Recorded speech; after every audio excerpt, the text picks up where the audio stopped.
Mic is brought to you by Red Wing Shoes of Fargo. Built to last. 3003 Main Avenue, Fargo. Hot Mic with Dom Izzo. Really? Really, Dom? No. I like what Dom's doing. Okay. Dom Izzo. Jeez, come on, Dom. What do you think I am, a magician? Yeah, I'm fired up, Dom. What else could I say? Absolutely. It was great to get on the field, and then Dom came up to me, and I'm trying to walk away from me. I just wanted to enjoy myself out there. Hot Mic. Great job. There's got to be some kind of intelligent question about something. Coach Dom Izzo, WDAY in Fargo, North Dakota. Can you give me a layup or something? Hot Mic. Presented by Northwestern Mutual. That program is second to none. On the networks of WDAY. You know, if it's not about sports, I find it very hard to concentrate. Here's Dom Izzo. Good Monday morning. Welcome, everybody, to Hot Mic on WDAY Extra.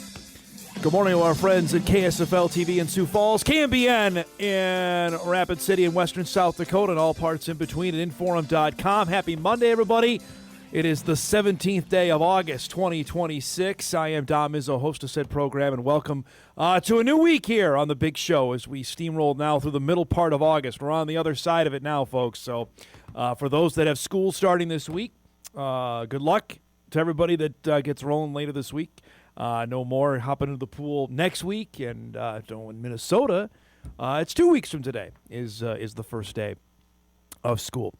Real quick before we get off and rolling here, I think some people know, obviously, the last few weeks have been really, really difficult for my family, certainly my wife and her side of the family over the last month has been beyond difficult. So to the people that with well wishes or that came to either Breckenridge or Wahpeton over the last few days, eternal thanks on that to help was a really, really hard week. And it's not going to be any easier for the next few days, weeks, months going forward. But a sincere thank you to people that reached out or came to the visitations over or the services over the last few days. It meant a lot. It's been an emotional, wild few days, but looking forward to being back here and starting up a week here with plenty to get to. And there's no shortage of that. We had our first football weekend in the books. The Vikings played on Saturday. I'm going to admit to you, because I was a bit busy, I didn't see any of the game. I saw some clips of it, but when we show highlights of it here coming up in our first segment, it's my first time watching it with you, which I think will be fun to get a further evaluation of how the quarterbacks played, how some of the defensive guys played. Unfortunately, the Vikes are already down a guy. Jamal Adams got hurt at his old field at MetLife Stadium and is done for the season. So we'll get to that coming up in just a little bit. It was a big weekend for some former Bison as well, whether it was Cole Payton, who got his first NFL taste. Jaden Price continues to impress. We showed you what Trey Lance did on Thursday. It was not a good night for Cam Miller. Cam threw 2 picks in Miami's game. And promptly after Mark Gronowski got released last week, Gronowski was re-signed by the Dolphins. So those two are still battling it out, looks like maybe for a roster spot with the Dolphins. We'll get to all that coming up in a little bit. As we sit here today, we are T-minus 12 days out from the Week 0 opener for North Dakota State football against Jacksonville State. If you missed our first football preview show, it was on last night at 10:35. Right after the news. It's available now at Inforum.com and on WDAY+. So if you missed it, full half hour dedicated completely to the Bison roster, to the changes, to the schedule, all that. We have another one coming up this coming Sunday at 10:35. That's going to be geared toward the Mountain West, the college football playoff. Everything that is new in regards to who the Bison are playing, who they're now running up with, what the playoff structure is, what the league looks like. We're going to give you the full download on that coming up this coming Sunday. But if you missed last night's show, it's available right now up online at Inforum.com. Some pretty good stuff there, and appreciate everybody that made that show happen last night. And we'll get our full real preview of Jacksonville State football coming up later on in the show here this morning on the Gamecocks and what they're going to be bringing to town. It is not yet a sellout. The NDSU athletic department pushing hard on this. They put a big social media campaign here this morning already to say, hey, to get your tickets for the opener. They want that sold out badly. There's still about 1,000 tickets left here 12 days out for the opener. That's a surprise to me. I thought that would have been gobbled up long before August 17th. Thought we'd be not talking about that, but we'll see what the last 11 days or so look like before the opener with Jack State. More football here in just a second. But as we sit here on the 17th of August, this may be it for the Minnesota Twins. The Twins are in a free fall right now, and it ain't going to get any better considering who they got coming up over the next 3 days. And you can look at this stretch that they've played over the last little bit and try and take a 30,000-foot view, like, okay, what's going on with the bullpen? What's going on with the lineup? Buxton's coming back. I think it boils down to this. I think it's as simple as this. They are playing better teams. They're playing the National League. And if you follow baseball at all this year, you're going to see a wide disparity. Corey Provis talked about this yesterday. He talked about it. Justin Morneau offered nothing on the broadcast. But the National League has dominated the American League this year. It's not even close. And who have the Twins played, right? They lost 2 or 3. The Brewers handled it to them. The Brewers are the best team going, right? Now here come the Phillies. They just swept them. They've got the Braves coming up here for the next 3. Then they go to San Diego for the next 3. So they better find it. The only saving grace is they play in the American League Central, because that's the only thing that's keeping them afloat right now. And yesterday they had a perfect start to their game against the Phillies. They couldn't have asked for a better way to begin. By the way, Kyle Schwarber, All-American guy there. Good stuff to start the game. Good stuff here from one Brooks Lee. How about a grand slam in the bottom of the first? He almost hit one on this pitch. This is just foul. For some reason, they go right back to the same spot. And he unloads for a 4-run homer and give the Twins some. They scored 1 run in the Field of Dreams game. They scored 1 run Saturday. So offensively, they're already miles ahead of what they did. They added to it. Cody Clemens in the bottom of the 3rd with a solo shot. All right, so it's 5-0 for Dean Kramer. They've given him a 5 spot against a Phillies team. It's a getaway day. Philadelphia's got to travel again. But this Phillies team is tough. Top of the 6th, Alec Boehm with a 3-run blast to left. And all of a sudden, what was a 5-0 game is now 5-4. You can't leave a pitch there. Even I know that. It stays 5-4. Top of the 8th. Boehm up again. Royce Lewis had a really rough 8th inning. He doesn't know where the ball is. Misplays and then drops the ball. That's going to allow a run to score. Ties the game up at 5. It got worse for the Twins later in the inning. Brian De La Cruz is up at the plate. Down the right field line. That's going to score 2 runs with the bases loaded. Philadelphia's come all the way back, and they lead the game 7-5. Same score, bottom of the 8th. The tying run is up at the plate. Lewis is on at first, and then I don't know what he's doing here. He doesn't slide, overruns the bag, and then he's tagged out. What? What are you doing? Why didn't you slide? I mean, there's so many questions I have on this play. The 8th inning will be forgotten. Watch again. I mean, initially I think he may have been out there, but regardless, what are you doing overrunning the bag? Just a comedy of errors for the Twins' first baseman. Twins put 2 runners on, though, against Yohan Duran, who back at his old pitching mound, he gets Byron Buxton to strike out. Phillies sweep the Twins 7-5, the final. Minnesota drops to 4-10 in the month of August, and now 5 games under 500. Swept by the Phillies. First time they've been swept since May.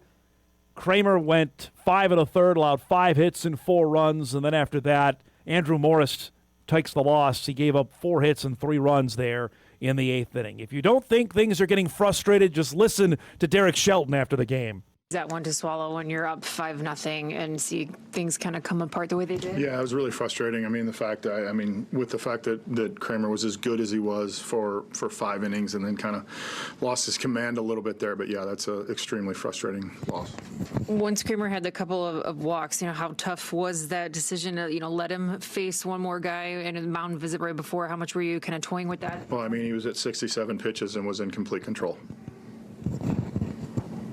This stretch for you guys, big picture wise, playoffs, you haven't lost a lot of ground. You're still right there, but obviously being 4-10 or in August, like how is it kind of trying to get this team back on track? Well, yeah, we got walked off twice in Seattle. We got walked off in Milwaukee, and we did not play well in this series. We didn't play well at the Field of Dreams game.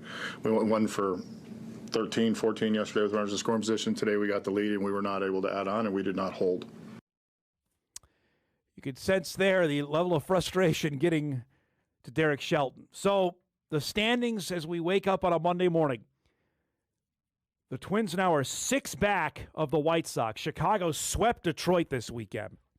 We talked about this with Corey Provis on the show on Friday, and I asked him about the Tigers, how real is this? And he said very real. Now, it may not be as much because the White Sox took it to the Tigers this weekend. So now Chicago has a 5.5 game lead on Detroit, 6 up on the Twins. The White Sox are going to play the Cubs coming up at Wrigley over the next 3 days. In the wild card race now, again, this is the thing that's remarkable about the American League because everybody stinks. So the Orioles, Baltimore sold as well. Adley Rutschman got traded to Boston, who was their bona fide stud catcher. The Orioles now have the last wild card spot, a half game in front of Texas. The Blue Jays aren't out of it, last year's American League pennant winners. Then Detroit, then the Twins, and the Guardians, a game and a half back, and Seattle at 2.5 back. That's the point you could hear one of the reporters, I believe it was Dan Hayes, talking about it with Shelton after the game. It's like, okay, they've not played well, and yet they are not out of this thing. And that is simply because they play in the American League. If they played in the National League, we'd be talking way more on the Minnesota Vikings than the Minnesota Twins as it is. Now, I'm sure some are already ready to flip the page. The Twins are done and because the Viking season has started and they're playing games, but you can't ignore the fact that where they are in the standings, at least in the wild card, that they're still in this. The Royce Lewis thing was not good. Also on top of this, Austin Martin had to leave the game with a hamstring injury. Shelton said he's going to need an MRI. I don't know if that means Gabriel Gonzalez gets called up. Who knows? I mean, we talked about Matt Wallner on the show on Friday. If it's Emmanuel Rodriguez who they really like, we'll see what they do. They play tonight, does Minnesota, with Atlanta coming to town. And reality check, the Braves are really good. The Braves have led the National League East this entire season. So this is quite the stretch. And then San Diego, as I mentioned earlier, they got to find a way to win some ball games here. Even if they're 3 games under 500, 2 games under 500, you're in the race in the American League wild card. Maybe not in the division anymore. You're 6 back with 30-some-odd games to go. Might be asking a bit much. We'll see what happens tonight at Target Field. Okay, now I'm not a huge proponent of showing a ton of preseason highlights of NFL games simply because there's not a ton for us to take out of it. But the Vikings decided to play some guys in their game Saturday against the New York Football Giants at MetLife Stadium. The quarterbacks were going to play. All of them played, whether it was Kyler Murray, J.J. McCarthy, Carson Wentz, or Max Brosmer. The starting offensive line played. The starting running backs played. Justin Jefferson didn't play, but the other receivers did. So you could get some evaluation out of game 1. Like I said, I didn't see this live, so we're going to enjoy this together. Kyler Murray did start. He didn't throw a ton of passes. Here's one into the flat. That's good, right? Anytime you get a completed pass. Here's another one. That one to Jordan Addison. He completed 2 passes. Did Murray lit it up in the game on Saturday. Then JJ got in. It's 7-3. Little bootleg out here. Completes that. This is every McCarthy non-handoff. This is the one throw I think everybody was raving about for him. Hung in there. Completed it. Then you're going to have a little mix of good and bad. That one, not so great. Yeah, there was a PI there. There's a couple of false starts mixed in. Here on the rollout. Down the field, that gets broken up. McCarthy attempted 7 passes. He completed 4 of them. Miles Price was a big part of the Viking offense on the day. Here, this one down the field. That one knocked away. I know every little thing is going to be dissected. Here he gets nearly blown up on the play, then eventually brought down. It's funny, it was shown on Twitter yesterday how different and confident he looked in that first preseason game against the Raiders 2 years ago to what he looked like on Saturday. Jackson Dart got absolutely leveled here by Jay Ward. That is criminal in a preseason game. Remember, Dart's already had concussion issues. That's, I don't know, pretty hard to hit to take in preseason game number 1. Dallas Turner looks really good, and he's going to have to be. Because if they missed on McCarthy, they can't miss on their other first-round pick in that draft, and that's him. Obviously, with Jonathan Grenard moving on, Turner has to be the beast like he was at the end of last season. He played like it for a bit on Saturday. So you had a couple defensive highlights out of this game. How about offense? Carson Wentz comes in. That's a touchdown pass to Miles Price. The lone touchdown score from the Vikings. This is some nice touch from Wentz, and Price with a fabulous catch. He ended up having 4 receptions for 51 yards and a touchdown. Wentz threw the most, was 9 of 14 for 81 and a touchdown as the Vikings win it 13-10. So what do we take out of this? Kyler Murray threw 2 balls. I'd say this, the commitment to the run game was interesting to me. Aaron Jones came right out, had a long run. Jordan Mason came right out, had a long run. Max Bredesen, the fullback, was blocking there, which was nice to see. Defensively, they looked pretty good. You saw, obviously, what Jay Ward did and what Dallas Turner did. The injury to Jamal Adams is tough. It was a non-contact play, and he's going to be done for the year. Because it seemed, and Adams had a TFL earlier in the game, that he may have been able to give them something. And it's a spur now, Harrison Smith coming back. That's all been the rage via Sports, what used to be their insider, saying that McCarthy's representation has made it known he wants out. No one else has verified this report. Again, it wouldn't surprise anybody, I think, if the Vikings entertain something on that. Now, the question is, what team gets desperate if they get a backup injured, right? Or what team panics and says, we need to do something here? Because I think the Vikes see enough out of, they know what they have with Carson Wentz. And I've said this throughout. I do not believe they signed Wentz to be their third-string guy. I just don't. Well, we've seen this. The Vikings were in this position. Remember when Teddy Bridgewater had the horrific leg injury, and they had to trade for Sam Bradford a week before the season began. That's how Wentz became the starter in Philadelphia. They give up a first-round pick. Injuries will happen, or something fluky will happen. Somebody won't play well.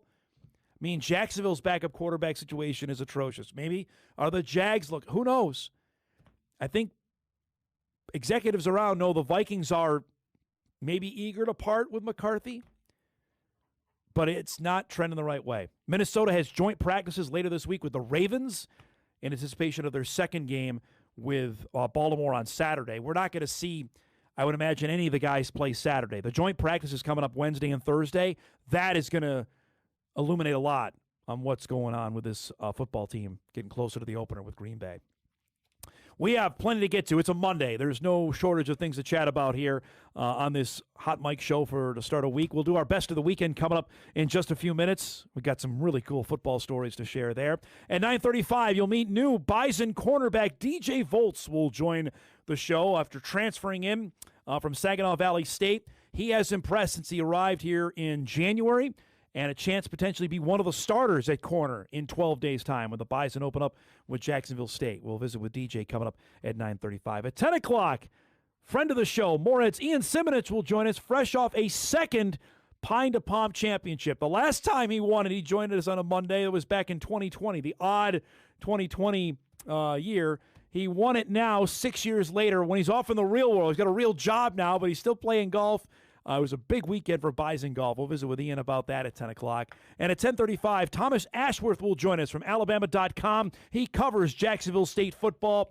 You want your first look at the Gamecocks? He will give it to us, give us the lowdown on JSU, what they bring to the table. Their 6'8" wide receiver, Bo Nix's younger brother, Caleb, plays secondary for this team. Their star quarterback is back and can both throw it and run it. This team has got some dudes. We'll visit with Thomas about everything that JSU brings to the table at 10:35. That and a heck of a lot more here on a busy Monday morning. We'll take our first break. We come back. We'll salute our best of the weekend, which includes this guy, Jack Strand, debuting with the Atlanta Falcons. Hot Mic is off and rolling. We're back after this.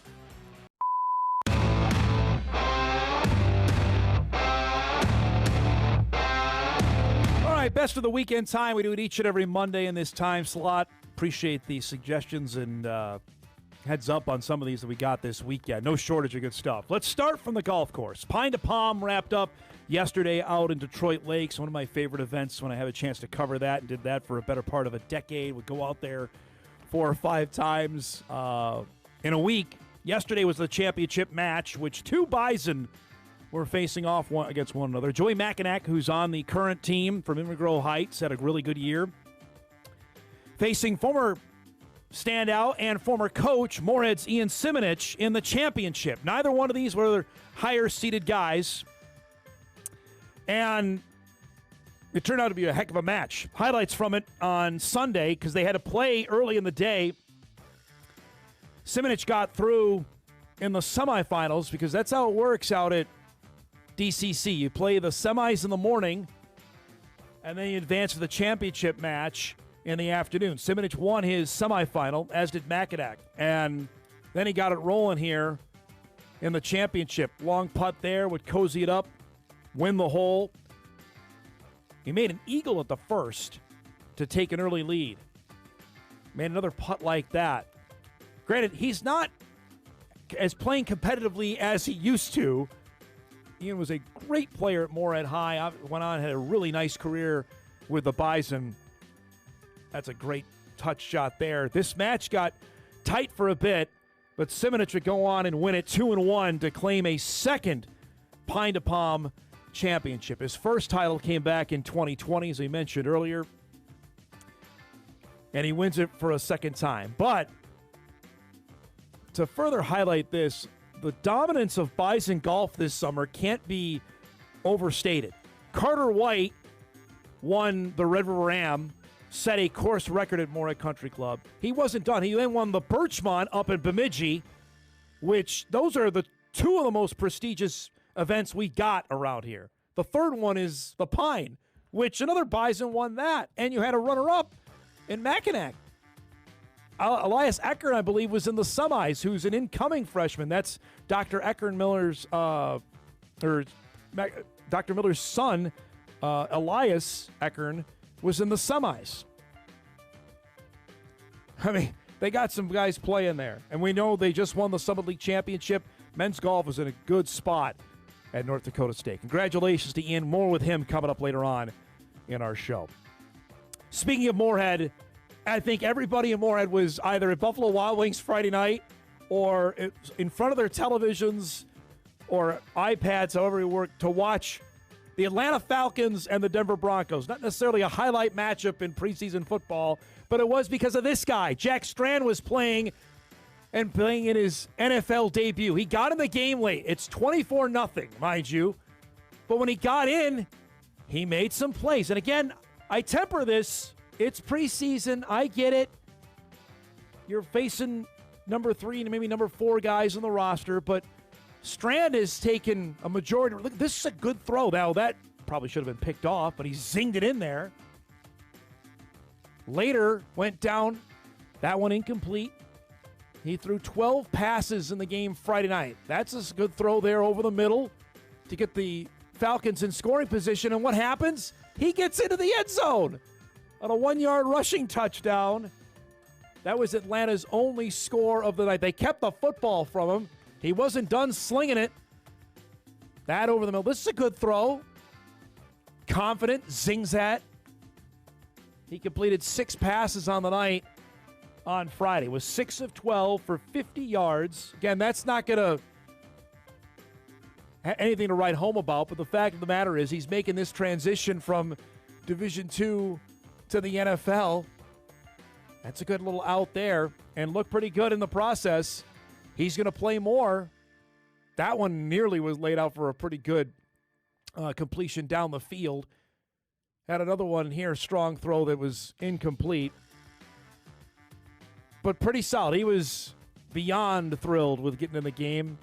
He was surprised his family was there afterwards. He did not know that they were going to be able to make it to the game. We'll see what happens. Again, you just want to be in the conversation. To try and make the 53 is awfully hard. Practice squad certainly seems like a possibility. We'll see how he plays the rest of the way with game number 2 of the preseason coming up this week.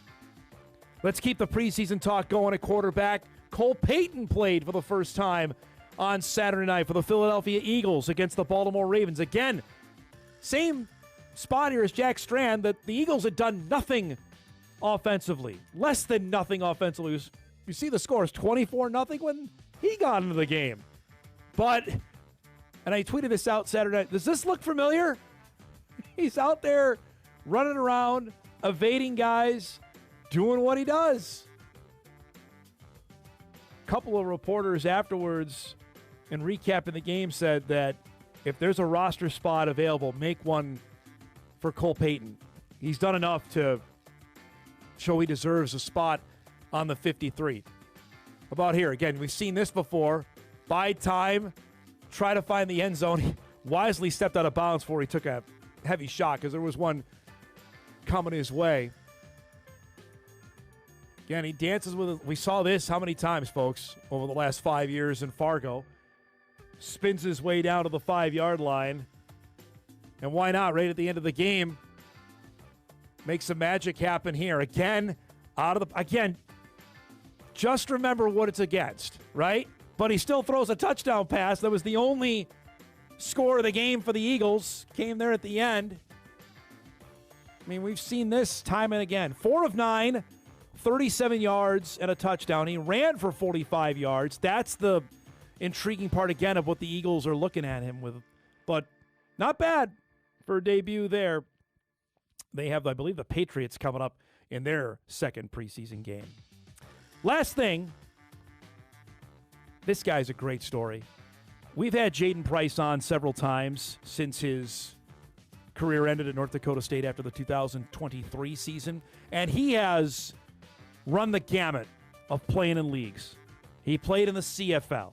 He played in the United Football League. We talked with him after his run in the UFL, and he got signed by the Atlanta Falcons. The Falcons gave him a little bit of run a couple years ago in preseason.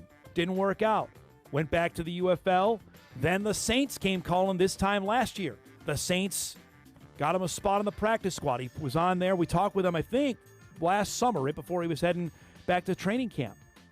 And played on the Saints practice squad all year long. He's looking for a bigger spot. And if he keeps playing like he did on Saturday, he's going to do it. He's had a great camp.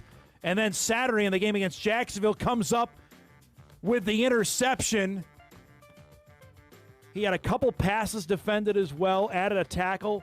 He, from all intents and purposes, he's had a great, and I mean great, training camp. Bryce Lance, by the way, for people asking, did not play in the game. That's after the news that Jordan Tyson, their outstanding other wide receiver, got hurt. So might protecting Bryce even more. But for Jaden Price, gets overlooked, I think, in one of the great players in the Division I run. Price has the all-time record now for punt return touchdowns in NDSU history. I think his corner play got overlooked because of how much of a playmaker he was on special teams, but he was darn good at corner. You remember his senior season, he had an unbelievable interception. I want to say against Drake, I want to say in the playoffs, was really good in the end zone or close to it. He was a really good player here, folks. And it looks like he's going to earn a spot on the 53-man roster for the Saints. He keeps making plays like that. He's certainly gonna. That's our best of the weekend. Some pretty good stuff there for both the golf course and the NFL preseason. Keep on submitting them, folks. We'll try and get them on each and every Monday at 9:20. All right, we'll take a break. We come back, bottom of the hour here. We come back, you'll meet one of the new Bison corners. Guy trying to replace a guy like Jaden Price is DJ Voltz from Saginaw Valley State to North Dakota State. My conversation with him is coming up when we come back. This is Hot Mic with Dom Izzo, presented by Northwestern Mutual. All right, welcome back, everybody. Monday morning show off and going here.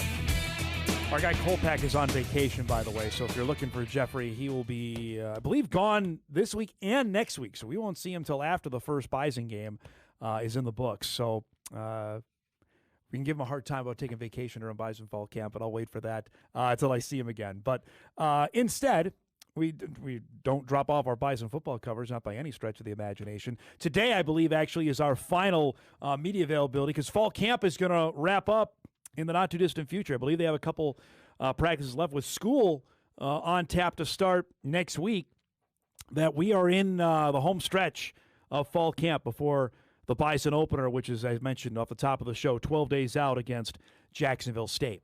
And that number 12 is a fitting number for today because that's the number that the player we're going to interview wears. And we've talked plenty on the positions. We've we hammered quarterback, obviously. We talked offensive line. We've hammered the linebackers in terms of new guys stepping in to those spots. I don't know if we've talked enough about corner. And corner is a spot to me that's going to be under the microscope this entire year simply because of the competition level that the Bison are going to be facing and the skill position guys that they're going to be facing on a week-to-week basis. Now, just to recap for those that maybe forgot, and it's been almost 9 months since the Bison played a football game, that the two starting cornerbacks that NDSU trotted out in the game against Illinois State were Jaquise Alexander and Jalen Duffy. Both of those guys have departed.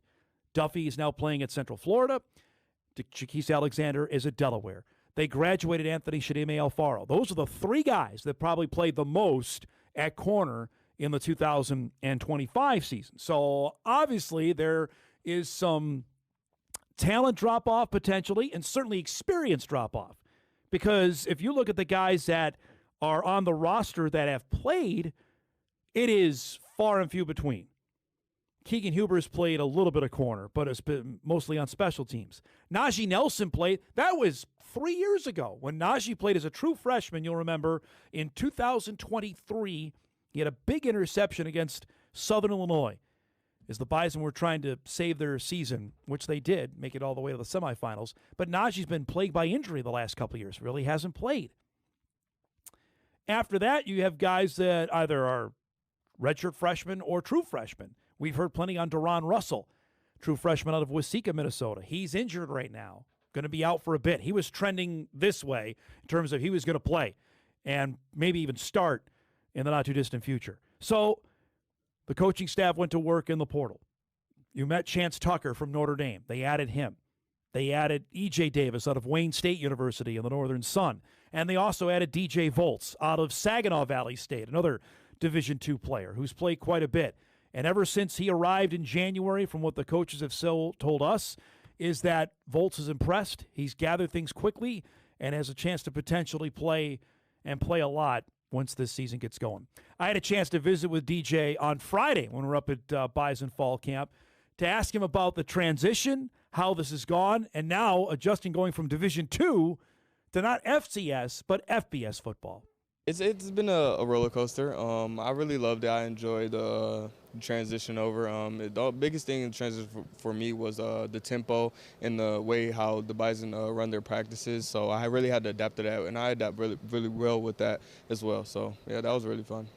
The fact that you've played a lot of football, how much does that, just experience you've played, just how much does that set yourself apart from some guys that have been here but haven't played? Right. So I just try to be that leader on with the little guys. So I tell them everything is different, but you have to prepare for like a real game. You can't like be lackadaisical in practice, because when you be lackadaisical, you're not going to be like mentally prepared, because we play the hardest position on the field. Corner is really hard. So like you got to have the have the mindset of like, oh yeah, just throw the last play away and then make the new play. So yeah. What is it like working with Coach Williams? Marcus is a legend here. He played in the NFL. Did you know about him by the time? No, I didn't. I knew about him when I came on a visit, and the coaches was like, or some. He was like, who holds the record for like the most interceptions in the season? And I'm like, I have no idea. And so he was like, call this one coach, and I'll type this number in, and it was Mark Will.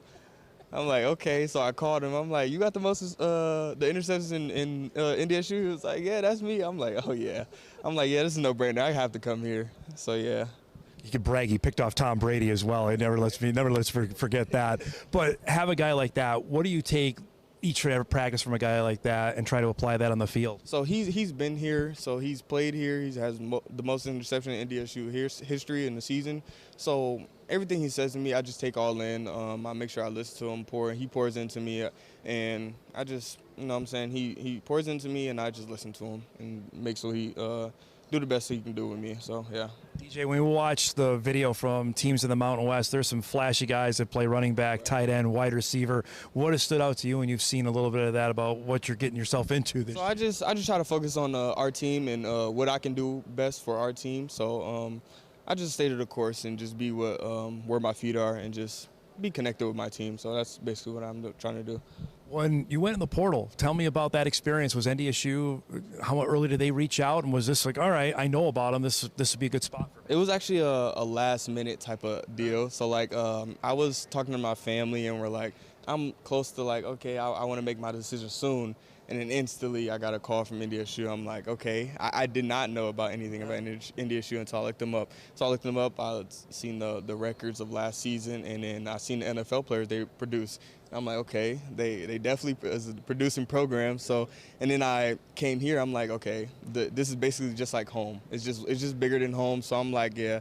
Coach P took me into his own arms, and I'm like, yeah, this is home. I gotta come.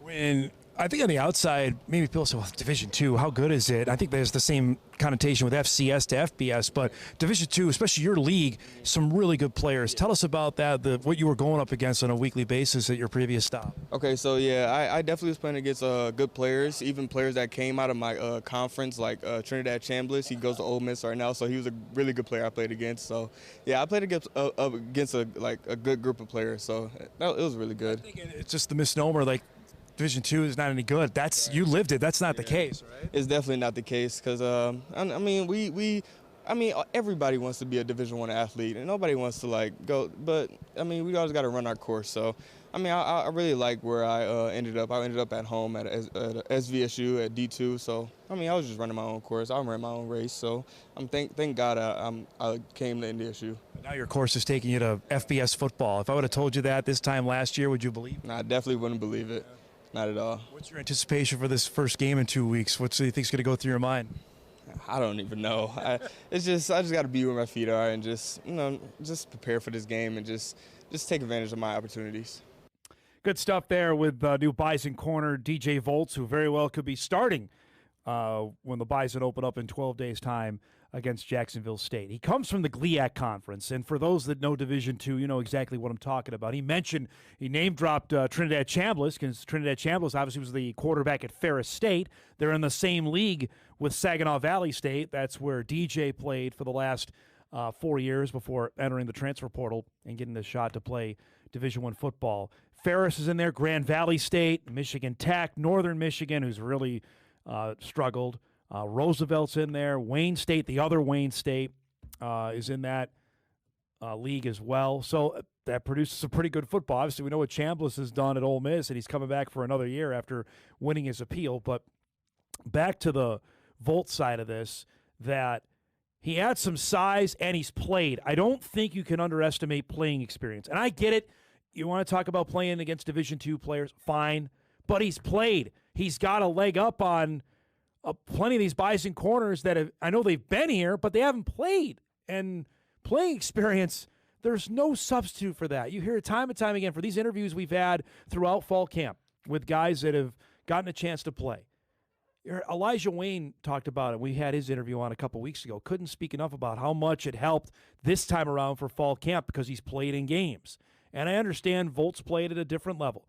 But the fact he's been out there, played in big stages, played in big moments, Yeah, it's going to be a heck of a lot bigger come next Saturday when you're facing Jacksonville State and you're facing a guy who's 6'8" and trying to stop what they're doing with the football, but he's been out there. Now, would not surprise me, though, there's some younger guys like Amarian Moore. Heard plenty on him that he could be. Would not surprise me whatsoever if they're going to rotate guys at linebacker, that they might rotate guys at corner as well. I know Polsek has been against naming starters or naming a two-deep, so to speak, but if we're just using common sense here and inferencing what he's said and what other coaches have said, that Voltz is going to play, that Chance Tucker is going to play, Marion Moore is going to play. I think Deron Russell was going to play prior to him getting hurt, and he will once he's able to get back. E.J. Davis might be in that mix as well. Najee Nelson be in there. That's as much as linebacker we talk about, and you're going to see a bunch of guys going in and out, a couple of Fargo guys, and Peter Haugo and Oliver Luck coming in and out at linebacker. Corner's another one. Safety, I think they know. Safety, they know Givens is going to play. Edey's going to play. Crumby's going to play. Jalen Archibald's going to play. Will Stiles going to play. Corner is one I think they are trying. Maybe they locked it down this weekend. I'm going up today. We'll try to get some answers on that. You'll hear from Polsek tomorrow on the show. All right, we're overdue for a break. We'll get caught up here. We've got a few emails to get to. We'll wrap up our first hour. More at Ian Simonich coming up in hour two as we roll on a Monday morning edition of Hot Mic, which is back after this. All right, wrap it up. First hour here on a beautiful Monday morning.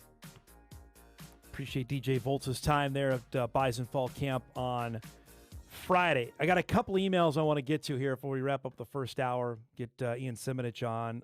Dom, on Dylan Radins, who of course plays for the New Orleans Saints. Dylan suffered a knee injury last week. Sad even getting credit from head coach Kellen Moore. Yeah, the Saints can rival potentially Tampa. The NFC South apparently is where all the former Bison are heading to, because yesterday Barika Penu signed with Tampa Bay. So he's joined their training camp right now. So you've got Penu, Josh Hayes, and Cody Mauch all in Tampa. The Saints have three in Radins, Jaden Price, and Bryce Lance. If there's a division I pay attention to the least, it might be the NFC South. Carolina, Tampa, New Orleans, Atlanta don't do much for me. But apparently we got to pay attention to them, what's going on, because obviously the Falcons have Jack Strand. So apparently the NFC South is going to be more on our radar than I ever thought for this program. On Jack Strand, Dom Strand was pretty shaky against the top of the NSIC, throwing 6 interceptions against Wayne, Duluth, and Mankato, losing 2 of those 3 games. I really don't want this ending like it did for Max Brosmer in his Vikings debut. What's the word on his ability to take care of the football? Are we getting an accurate picture of how he might fare against good on good? The last part is what I was talking about earlier. Again, you can't extrapolate a ton out of this. Everything, the reports are, Strand's doing a fine job out of training camp of what is going on with Atlanta. But when you actually get out there on the field, and I saw this debate going on between Daniel Jeremiah from the NFL Network and Chase Daniel, the former Eagle, you name it, quarterback, who now works for ESPN, about the value of preseason and preseason tape. And Chase Daniel's point was, well, there's no way I stay in the league if I didn't perform well in preseason football, where Daniel Jeremiah is, don't get too excited about what you see, because you're going against third stringers and fourth stringers who aren't going to be on the roster. And that is the yin and yang of how we try to, I think, temper ourselves with preseason ball. It's football. We're excited to see it, I think, for us as fans, but also how excited can we get knowing this is against players that aren't going to be likely on the final roster. And that's the age-old argument here. I think it can be a little bit of column A, a little bit of column B. But to answer the emailer's point here, I think everything we've seen, his trying to adjust under center, he's done a heck of a job on that. Remember, he never played a single down under center in his high school or college career. It was a wing T offense he was running in high school in Bloomer before he got to Moorhead. And we know what he did at Moorhead. He was not under center one lick for the Dragons. I think he's rolling with the best he can right now. We'll see. Obviously, more time out there on the field can only help going forward. Dom, did you see the Fox Sports rankings on NDSU? I did see this. I saw this. I couldn't sleep well last night. I was up early, and unfortunately, you start scrolling on social media, then you really can't fall back asleep.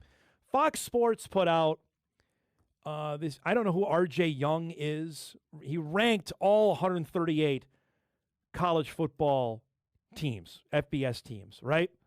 And you're going to see this, and it's going to make the rounds today. It certainly is. I posted on social media, and I also posted the article with it. Because on it, North Dakota State is ranked 26th in his ranking. 26, just outside the top 25.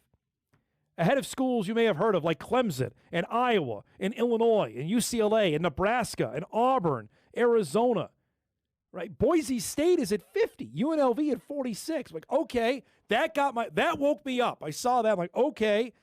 But then click on the article, folks. As you always say, you got to read more, because he wrote a little breakdown on all 138 teams. So let me read this to you. And I'm not trying to out the guy, but I just want you to take this information in when you see it. So I scrolled down to North Dakota State at 26, right? I'm like, all right, well, I want to see what he said about the Bison. Here it is. In its first year in the conference, North Dakota State might be the Mountain West's best chance to produce a CFP team. It's not just that quarterback Cole Payton and wide receiver Bryce Lance, Trey Lance's younger brother, returned to the Fargo Dome, but the Bison are also one of the great dynastic programs of the 21st century. They joined the FCS just 22 years ago and left with 15 national championships. Okay, we got two major errors there. When I spoke with NDSU coach Tim Polasek in February after the school announced its transition from the FCS to the FBS, there was little doubt in his mind that the Bison's pedigree is good enough to contend for one of the 12 playoff spots, assuming they're eligible for postseason play. We know they're eligible. Consider this. North Dakota State has gone 26-3 over the last 3 seasons. That's not accurate. Its last 2. That's as many losses as Kurt Cignetti's teams have had during their 38-3 run over the same span.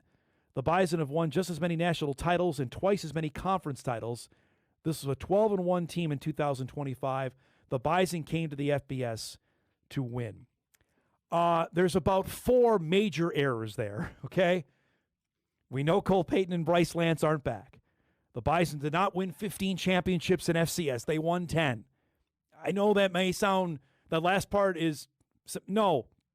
You got to get it right. They won 10. So when you see that today and your friends are circulating it, just full stop. You heard it here on Hot Mic. It's wrong. Everything in it is wrong. I'm not saying they're not maybe the 26. It seems a bit high to me, but just put the full brakes on when you start sharing this on social media today, okay? All right, let's break. We come back. We'll chat some golf with one of our favorites. Morehead's Ian Simonich will join us on winning the Pine to Palm and then going right back to work today in the regular world. That's coming up. We start hour 2 right after this. This is Hot Mic with Dom Izzo, presented by Northwestern Mutual. All right, welcome back, everybody. Hour 2, ready to rock and roll here on a Monday morning.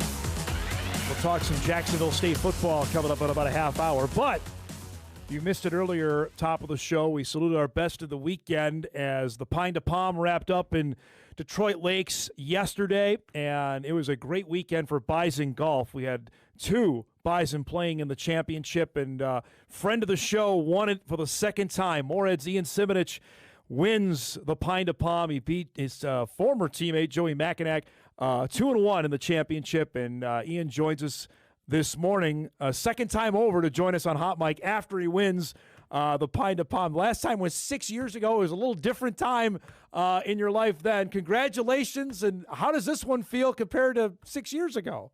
Yeah, thanks for having me on. I don't know. I got asked that question a couple times yesterday, and to be honest, I don't remember a ton from the match again the first time with Pat. I remember a few of the shots coming down the stretch, obviously, but it is crazy to think it's been 6 years ago. Just I don't feel that old, and it was a long time ago. But no, this one will be really special. I'll definitely remember this one for a long time. And just not playing, a ton of golf anymore, and didn't have a lot of expectations coming into the week, and a lot of things went my way, and was able to play some good golf. What is it about DCC that you love? I mean, you've won twice. You were runner-up another time. I mean, what is it about that course that just suits you? Yeah, well, one, it's pretty short. My game fits well there. I don't know. I've always been around it. Going back to when I was a little kid, just being around the course. But something about just the Pine to Palm and this time of year is kind of just my game just gets into a good spot. I can't really say, what about it brings it out, brings out the best of my golf game, but I don't know. It just happens. You can roll in some putts and hit some good shots. Now, I know you're a working man now. I want to get to that in a minute, but how much do you actually still get a chance to play? I probably play about 18 holes a week. I play in league at Rose Creek on Thursdays with some college buddies, and I don't know. It's hard for me sometimes to go play. Like, I want to go play for something and compete. So like these weeks are really special for me. But yeah, I would say it's about 18 holes a week. So did you feel like you were playing well, or what clicked out there? Because obviously scoring was crazy, which I want to ask you about later. But did you feel like, all right, I might be playing well, or just that course that suits you? Yeah, it's kind of funny. I haven't played great golf this summer, particularly with the driver. I've been hitting kind of all over the place. And actually, my match against first round match in the round of 64, I got to the 10th tee box, and I was kind of just looking at my driver, and there was a crack in the face. So I obviously didn't play it the rest of the round and was able to get a backup for the next few rounds. But yeah, my game had been pretty good outside of the driving the golf ball. But I don't know, I just stayed pretty patient, wedged it around there, and just made some putts. So tell me how you got through the rest of the round, seeing that happen when you have the broken driver. You're like, oh, God, I got to gut it out here the rest of the way? Yeah, well, thankfully, kind of come the back now, you don't have to hit a lot of drivers. Yeah. So I just hit 3-wood on 10 and 11, and then the way I play the rest of the golf course is I don't even hit driver, coming in. So I wasn't too bent out of shape when I saw it, but I hit a couple of 3-woods and it went down the middle, and I was like, maybe it was the driver. When you win that first one, because I always contend the first one might be the hardest, because you got, after playing stroke play, then it's right in a match. Do you feel like you got some momentum, or when did you feel like you got some good vibes going throughout the week at DL? Yeah, I don't know. It's different. Like, stroke play, match play is so different. Your mentality changes. But for sure, the first match, I'd say the first 2 matches are pretty nerve-wracking. Once you get to the weekend, you're kind of like, all right, I'm settled in. I'm ready to go here. But played Trevor Swangler the first round, and we kind of had a pillow fight. Wasn't great. And then had a match against Dan Matheson again, and we had a really good one. So I'd say those first 2 matches are a little more nerve-wracking even than, the quarterfinal, semifinal matches. At that point late in the week, you kind of know you have your stuff, and you just kind of keep on trucking. Now, it's golf, and I know you love to do it, but you're not doing it as often anymore. How difficult was Saturday and Sunday? Because you had to play 2 matches Saturday and 2 matches Sunday. Yeah, it was. I was pretty tired yesterday. I had my little brother Drew caddy for me, so it wasn't such a burden on me to carry my own clubs around. But I actually looked at him on, I think it was 13 green yesterday, and I was like, I left a putt short, and I was like, man, I'm actually kind of getting pretty tired. And he's like, dude, you have 4 holes left. Like, it's not that bad. So I was like, yeah, you're right. But no, it's different than when you play every single day. But yeah, it's nice when you have a caddy. Now, you started off yesterday, the championship match, I believe Eagle at 1. What does that do for momentum-wise when you start off that way? Yeah, I had played the first hole in all my matches pretty well. Was able to hit the green and have eagle putts most of my matches, and didn't make one. And I had about 15 feet, and yeah, it was perfect. It just trickled over the edge, and it was a good way to start. I felt really calm, kind of the whole match, kind of until the last few holes, obviously. But yeah, but again, in match play, it doesn't really matter. You're just trying to go hole by hole. So it was a nice start, but there's 17 other holes. So now you're facing a guy you know a little bit. What was that competition like going up against a guy that I believe was recruited before you got there? Yeah, no, Joey's a great kid. Yeah. I helped out with the team a little bit last fall, so I got to meet him. But just a wonderful kid. Like, he doesn't take himself too seriously, and I think as a golfer, that's really important to kind of separate your identity. And he played really well. I had talked to him a little bit throughout the week, and one of my old teammates, Sean Moore, was caddying for him, so it was really nice to just kind of chat with those guys. But they've had quite the run. That freshman class: Carter White, Joey McInerney, and Andrew Blue. So they fit in well with the Bison program, and they're going to do great things. Let me ask you about Bison golf right now, because we saw what you were obviously a Moorhead in June, what Carter did out at MCC. Then he won the Birchmont. This happens for you and Joey playing at the Pine to Palm. Why is NDSU golf humming right now? I don't know. That's a good question. It kind of seems like, the boys play well, kind of all summer. Yeah. But no, Carter's had a phenomenal year. I was joking with him. He was out there watching. I said, "Thanks for not playing this week. You let us get to the championship." But he's had a great summer. Andrew has too, and that whole team just in a really good spot. So they're gonna have a great fall, and they're gonna be good again. All right, so you're a working stiff now. Tell us about what, because you had to get out of work to go do this last week. Yeah, it worked out pretty nice. We have a good schedule here at Honeycomb, so I'm in the process of becoming a financial advisor. So, I had a few days off, and I wanted to make this one work. And it's kind of been a vacation week for our whole family, growing up. Yeah. To kind of spend the week at the lake and play some golf. But no, I was thankful I was able to make it work, and hopefully they let me do it come the next few years too. How do you balance that as well, Ian, knowing it's not like homework or anything when you're in school, which is not to diminish it, but you got a real job. How are you balancing that last week? Yeah, I've got some good coworkers who kind of picked up on my slack and was able to kind of just let me do my thing. But it's been different. I'm taking a few exams, so it kind of is like homework in a way, studying for things like that. But just getting my feet under me and learning a lot every day. So it's kind of like, picking up golf when you're younger. You just learn things new each day and take them as they come. And really thankful I'm here and learning from these guys. Now, if I understood correctly from what Rob Beer was telling me, you have one more exam and then you'll be licensed. Is that accurate? Yeah, that is. I got my Series 7 a couple weeks ago, which was big for me. That was more stressful from the golf, for sure. I was going to ask that. I imagine that's got to be more stressful than over a birdie putt at the 18th, right? Oh, for sure. That exam's no joke. And when I had passed that a couple weeks ago, I was like, wow, this is going to make this week feel a lot better knowing that was off my shoulders. So, one exam left, and then I can start doing things, a little bit more responsibility. So it's good. What goes into the last one? What do you know about the last exam that you have to take?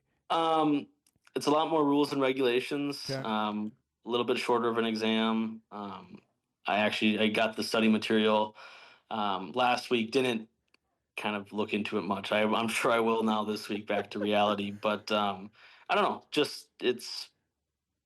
I'll just go through the book and go through all the coursework and see where I'm at. So I don't know. It's good. And like I said, they're really helpful here. Brady and Brian do a great job of kind of teaching me the ropes. And so I'm just very thankful to be here. You've been back here are they giving you a hard time since you're back in the office this morning?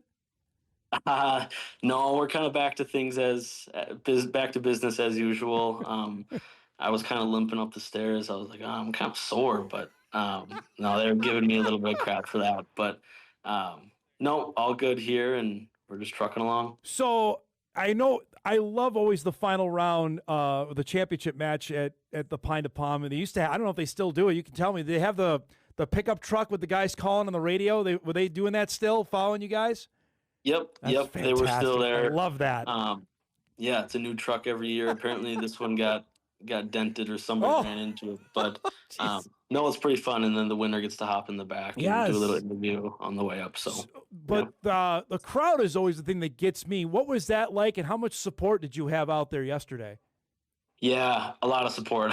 Joey and I were talking on the range, and my biggest pet peeve is, when people don't clap for good golf shots. Like, we're amateur golfers, and you hit a good shot, even to 15, 20 feet. And Joey and I, a couple times yesterday, were like, man, that was a really good shot. Like, more so for Joey, like you had hit and didn't get any claps. I'm like, that was like, you should get claps. Yeah. Like, they clap when guys make bogey on the PGA Tour. Like, they can clap for us a little bit more. So, but no, it's really fun. Obviously, I guess I'm still considered a local guy being from Moorhead and out there. So get a good crowd and good following every year. So it makes it really easy to kind of keep going. All right, here's the impossible question I'm going to get you in trouble with. Would you trade one of your Pine to Palms to win the Red River Am at Moorhead Country Club? Oh, that is a good question. Two completely different tournaments. I'm gonna say no. Yeah. I've still got some time left. I can get one of those, but I don't know. I think that's a really tough question, actually. Now thinking about it, Goose is gonna kill me for saying that, but I don't want to get you in trouble. no, I'd like to think I still have some good runs in the future coming at that tournament. Well, so, they got guys shooting 63s out there now, man. So if you got to get going out at MCC, okay? That's true. That's true. Yeah, we'll see. You've had some unbelievable moments in golf. Just can you tell me about taking the sport up at an early age and having the kind of success? Is this even blown away your own expectations when you started doing this competitively, the kind of success you've had from high school to now what you're doing over the last 15 years? Yeah, I think so. Now that I look back on it, like, your love for the game, all you want to do is just play and play and play and get better and better and better. And that's all I did as a kid. Is every year, like, I couldn't wait to go out and play. And I always kept track of my scores, and just every year I wanted my scoring average to get a little bit lower. And then you always got a little bit stronger over the winter. So just seeing that kind of long growth was really cool. But as far as the success, no. I think just being so naive in high school and some of the things I've accomplished really helped me, and just knowing, like, not knowing the full moment of things. But no, I've had a lot of great people in my life, my family, my fiance now, and just a lot of things have gone right for me, and I'm super grateful and forever indebted to those people that have helped me along the way. All right, last thing. I'm just was looking at the Bison golf schedule this year. They're going to Chambers Bay. They're going to a couple other places. Are you a little jealous that they get to? You got to go to some cool spots. I don't know. Are you missing out on any ones you'd like to do this year? I didn't look through the full schedule. I did see the Chambers Bay, and we did play a tournament out there when I was in school. I just remember the practice round. Actually, it started, like, snowing or hailing. But that place is cool. They need to put their walking shoes on. It's a lot of up and down, but it's a really cool place. They have a great schedule as always, and it's only going to get better with Dr. Miller at the helm. Spud football going to win the whole thing this year? What do we think? I think so. I mean, I talk a lot. Riley's a good buddy of mine, and we talk, and yeah, it's pretty crazy. I have a family friend who's going to play this year, and so I'm excited to go watch a couple of those games. It's going to be pretty fun. I think that place is probably going to be sold out every game. I would think it's going to be packed. Yep. No, it just sounds like they're going to be super dynamic and score a lot of points. It's great to see you, man. Thanks so much for doing this. Congratulations, and get back to work, and thanks for doing this morning. Yeah, I appreciate it, Dom. Thanks for having me on. Good to see you. There he is. Ian Simonich, Moorhead's own, two-time now Pine to Palm champion after winning yesterday out in DL, beating fellow Bison Joey McInnick in the championship. I wanted to ask him that because I know how badly he wants to win at the Red River Am, and he's come so close. He's had a second, a third, I think another second. But Pine to Palm's pretty prestigious as well. And do it twice over, you're even more prestigious club, an exclusive club than before. Good stuff there. All right, we'll break. We come back. A few more emails to get to. I got more coming in on that Fox Sports ranking as well as we roll on here on a Monday morning edition of Hot Mic, which returns after this.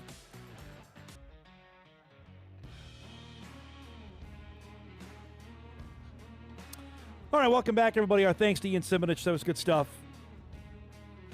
We've literally seen him grow up on our program, from committing to NDSU to setting records at Moorhead High to then going off, have a really good career for the Bison and winning the Pine twice over. That's awesome stuff. Appreciate him giving us a few minutes here this morning.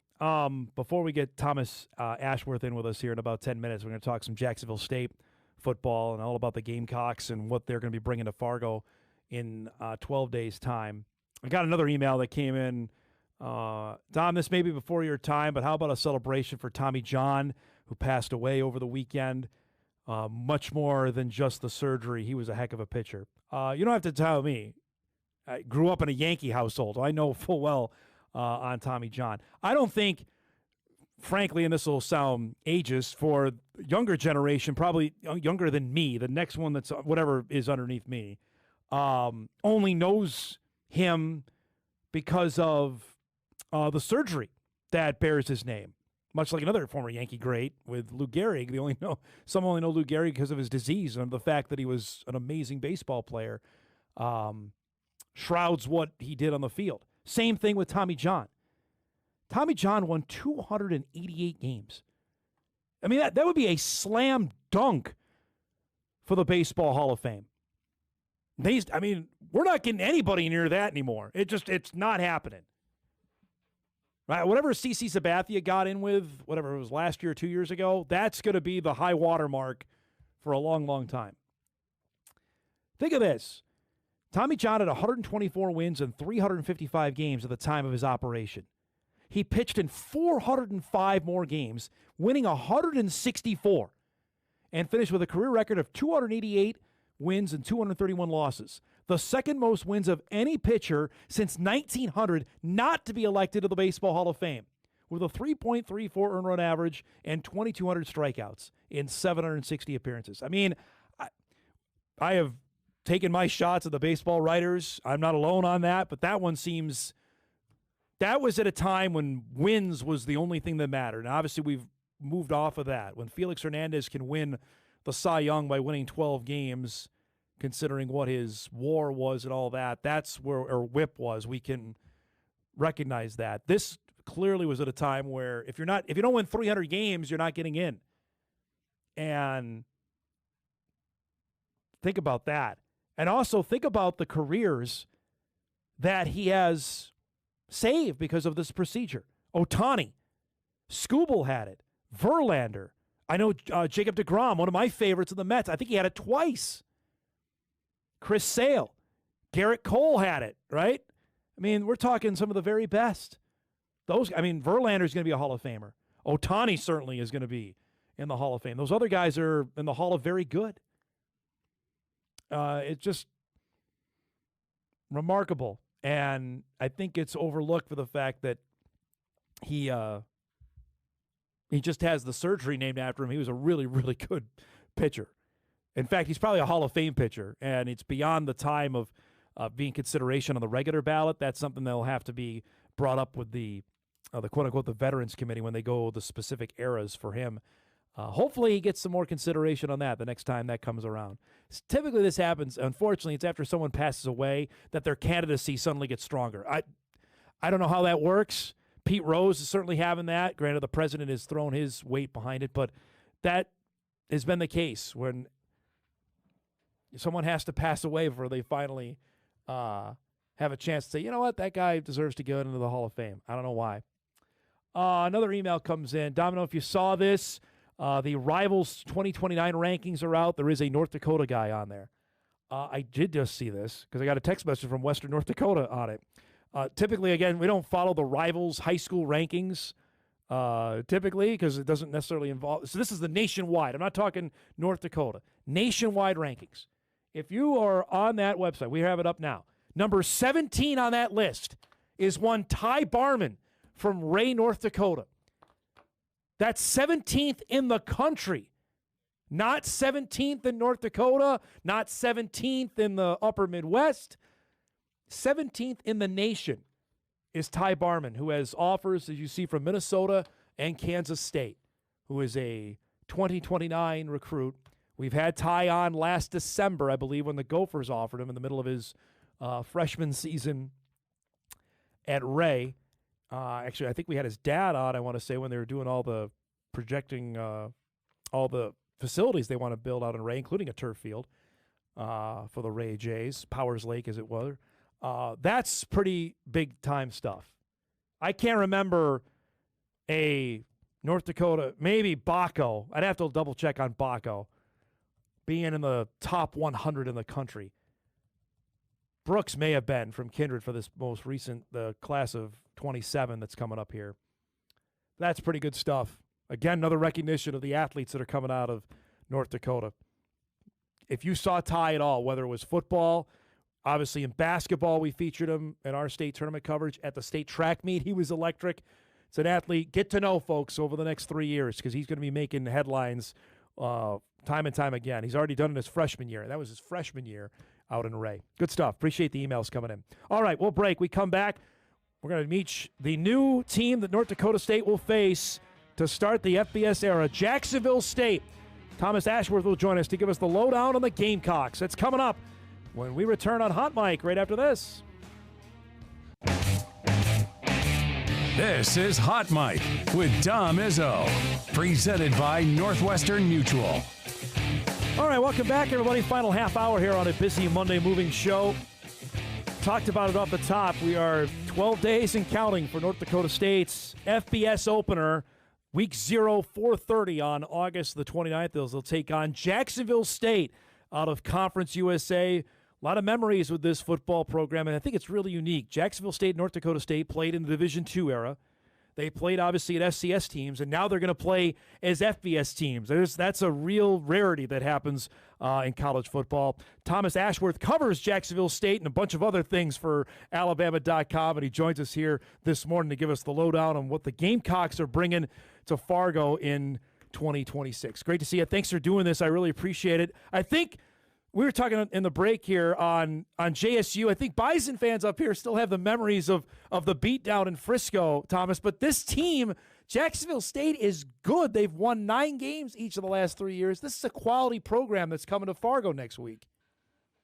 Yeah, I mean, that was a really talented team, obviously, in that 2015 game. Two really talented teams. And, I mean, now they've had a decade of building on top of that. And like you said, I mean, they made the transition in 2013 or ahead of the 2013 season. Probably went, as I told you in the break, probably better than anyone would have thought. I mean, 3 straight 9-win seasons, playing in a bowl game, all 3 of them, winning 2 of them, winning a conference championship. I mean, it's everybody kind of knew that Jack State would be competitive in that move. I mean, they're in a football hotbed. They have pretty good resources for what was an FCS and now FBS. They're pretty good resource-wise, but, I mean, to go to 3 bowl games and 3 FBS seasons in a row, I mean, that's pretty good. How much did Rich Rod change things down there? Because we know John Gross, who's the coach, and led them to some FCS prominence. But when Rich Rod got the job, when they made the move, that grabbed plenty of headlines. What did that do to change things? It did. I mean, I think that they obviously needed somebody who wasn't just going to be a coach, but was going to kind of anchor that drive from FCS to FBS. And one thing I admire a lot about Rich Rod and just his journey is that he started just from the bottom. I mean, he's told us before, like his job at Glenville State. I mean, he was washing uniforms. He was probably painting the field, that kind of stuff as a head coach, and then worked his way all the way up to being the head coach of West Virginia. And I mean, I think that Jack State's kind of the perfect school of level, I guess, of coaches who are, I guess, recovering something going on and trying to get their way back. But I mean, Rich Rod did obviously as much as he could. I mean, in that final FCS season, they weren't technically eligible for season, but won a ASUN championship, and then I mean, just made so many headlines. And Jack State, I think one thing that they had going for them, especially under Rich Rod and some under Coach Kelly too, but more so under Rich Rod, is just the watchability of these games. I mean, in that first game at the FBS level, they won on a pick six by a seventh-year senior, or not a pick six, but an interception on it by a seventh-year senior. I mean, they've come down from like 3 scores in the bowl game. They won on a field goal in overtime. I mean, this team was just so watchable, and I think that combined with obviously Rich Rod being on the sideline and those weekday nights games, I mean, this team has been really fun to watch and to watch too. So this team coming in now with Charles Kelly as coach, off of what they did last year, what have you seen so far through camp, and what stands out about what we're going to see come to Fargo here in a week and a half? Yeah, I think that something that stuck out before the season and probably now as well is the core group from last year is coming back for Jack State. And that's not a guarantee at the group of 5 level. Yeah. You know, nowadays. I mean, they're bringing back Caden Creel at quarterback. They're bringing back their top wide receiver, DeAndre Johnson, who and obviously we'll get a breakdown of some of these guys. I mean, they're bringing back 2 of their best linebackers. They're bringing back they're really that solid group, and especially in the secondary, they're looking really talented and have a veteran presence there. But I think that's kind of the number one thing that you can point to for this Jack State team is just they brought people back that maybe other Group of 5 programs probably wouldn't.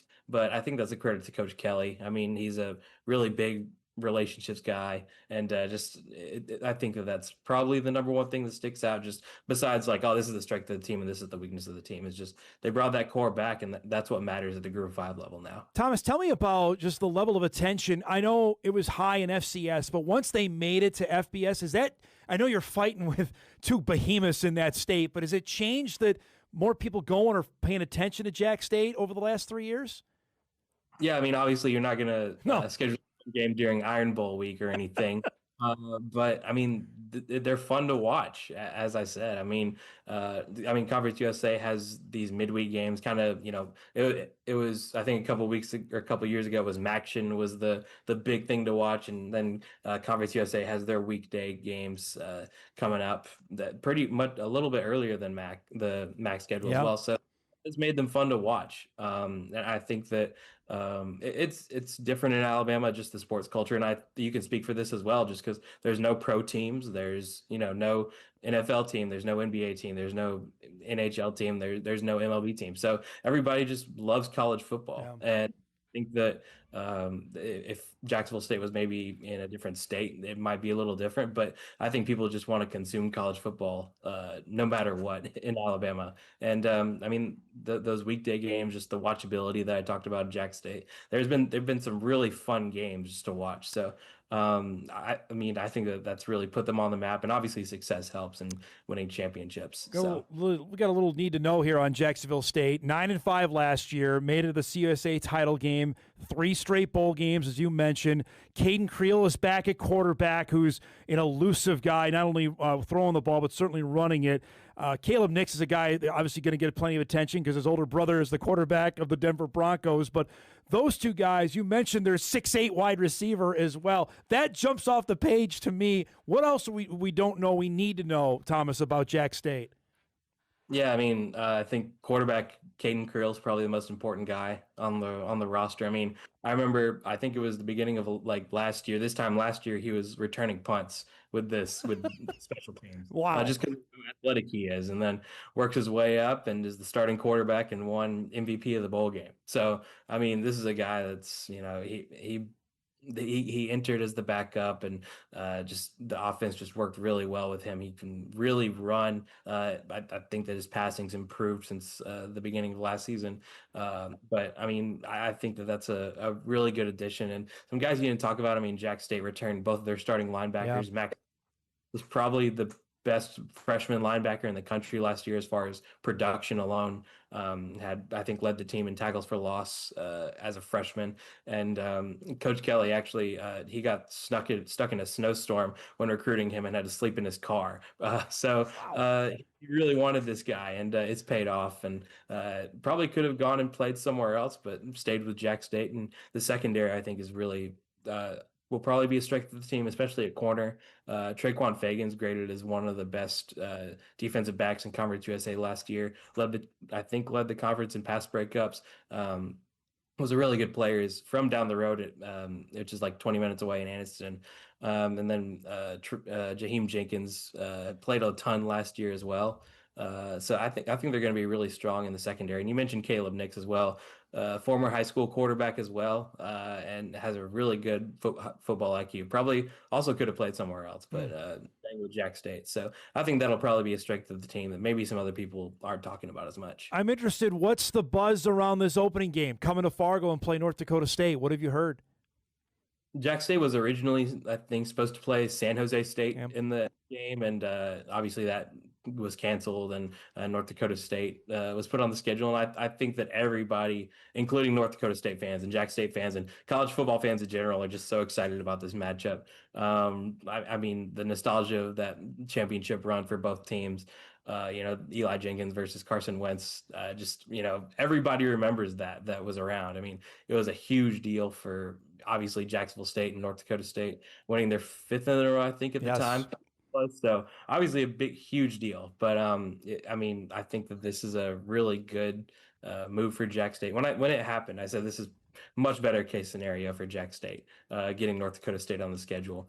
And I remember that game that I think I talked about it. Jack State opened at home versus UTEP in 2013, and that was their first FBS game, and just the atmosphere was awesome. Like the game was it was really hot, but people stuck around, and obviously the 7th-year senior ending the game with an interception. Like, it was just awesome in there. It was a great atmosphere. So if it's anything like that in North Dakota, and I know Fargo's a really, really hard place to play, probably will be even more so this season. You could probably multiply that. So it'll be interesting to see how that one goes. You've covered the Group of Six football and obviously FCS, and we know a bit, but what is there something we don't know about what the Group of Six holds on a week-to-week basis than what FCS does?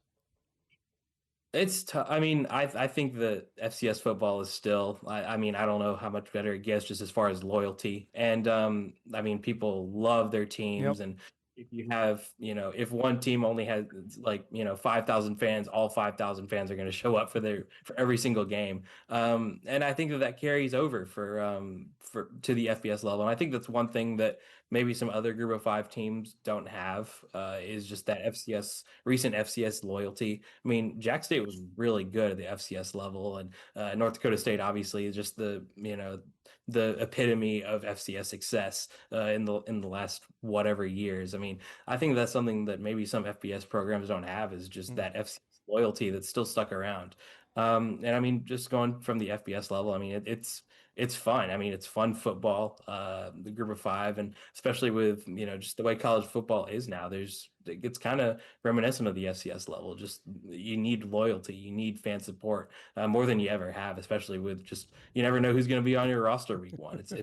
It's really interesting, but the TV's been really great for Jack State, just the publicity. And you're going to probably see in the next 10 years, you're going to look back at just how everything looked and be like, holy crap, it's so much different with the growth and development of the fans and just everything in Fargo, probably. I'm interested because rivalries is a thing we've heard as well. That I know there's some fans that go, oh, I'd really like to still play South Dakota State or play University of North Dakota or South Dakota. When JSU left the Ohio Valley and made this move, was there any fans I know they added Troy. That's a huge deal to be able to play Troy now on a regular basis. But was there any, we're losing playing so-and-so when they made the move up? I think that it's probably easier to schedule teams and North Dakota State obviously is different because who wants to play North Dakota State? FCS game is probably impossible to schedule, but it might have been Jack State had some games against in-state teams. Obviously, the Group of 5 is a little different, but they had North Alabama when they were in the ASUN. They played Auburn in that that 20 season. It was actually the first score on the scoreboard was by Jack State in that Auburn game. And then they moved to FBS, and like you said, get that opportunity to play Troy. And they have UAB on the future schedule. They have South Alabama on future schedules, and they play Auburn, I think, in 2029. So there is more opportunity for in-state games. And Alabama's really kind of the outlier in that. I mean, they haven't played an in-state opponent since like 1940 when Sanford was Howard. So it's Auburn, obviously. So they're not hitting anybody. But outside of that, Jack State really does have some opportunities to play some in-state games, and I mean that's a direct credit to their move to FBS, obviously. Yeah. So, I'm interested in that going forward for scheduling wise, because this is great. The Bison are going to go to Jacksonville State in 2029, which will be tremendous to see how this goes forward in terms of scheduling other group of 6 schools, because we're waiting, because that was always the thing in FCS. No one wanted to play the Bison. I'm really interested to see who's going to take that leap and play them as a group of 6 school now. For sure. Appreciate you doing this, bud. Thanks so much for the time. Be well, and we'll talk again down the road, okay? Yes, sir. Appreciate you guys. Thomas Ashworth joining us from Alabama.com, covers Jacksonville State and all they have to offer. You mentioned, you saw that graphic there, exactly what they bring to the table. Creel, 1,500 passing yards, another 1,000 rushing yards, combined for 16 touchdowns. Nix had 63 tackles, 4 interceptions a season ago. I mean, you look at what they've done since they moved up. 2023, first year, 9-4. Made a bowl game that year. 2024, 9-5. Made a bowl game. Last year, 9-5. I would argue they've been better in FBS than they were in FCS. And I know they had some good teams. I'm looking at their playoff success, though, right? The last time they made the FCS playoffs was the weird spring year of 2020, which was in the spring of 21, where they beat Davidson and lost to Delaware in the quarterfinals. Prior to that, a normal year was 2018. They beat ETSU and lost to Maine. That was the year Maine made it, I think, all the way to the semis.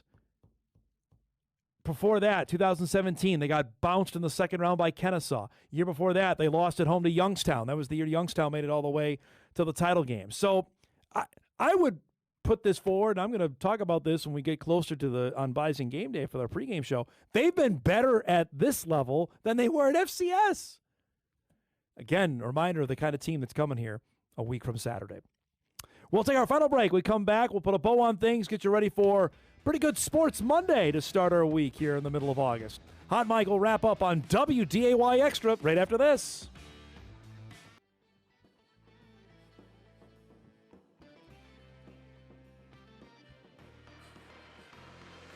All right, wrapping things up here on a Monday. By the way, Happy New Year to all the Minnesota high school football teams. Today is open day of practice. Tomorrow, Barnesville's Brian Strand will join us. Excited to visit with him always, to get a look at the Trojans, and high expectations always there for Barnesville. That's coming up on our show tomorrow. And much more from Bison Fall Camp will be up there later today. You'll hear from Tim Polasek on our show tomorrow as we are closing in on the season opener with Jacksonville State. A couple other things come in here before we go. I still get the emails from the FCS. The coaches poll is out, debuted earlier this morning. No surprise there. The Montana State is number 1, which was going to shock nobody. Montana at 2, the Jacks at 3, Illinois State at 4, Tarleton at 5, then Davis, Villanova, Rhodey, Youngstown, and UND comes in at 10. By the way, on Tarleton State, Front Office Sports had a story on Friday saying basically that they are exploring every avenue of moving to FBS football.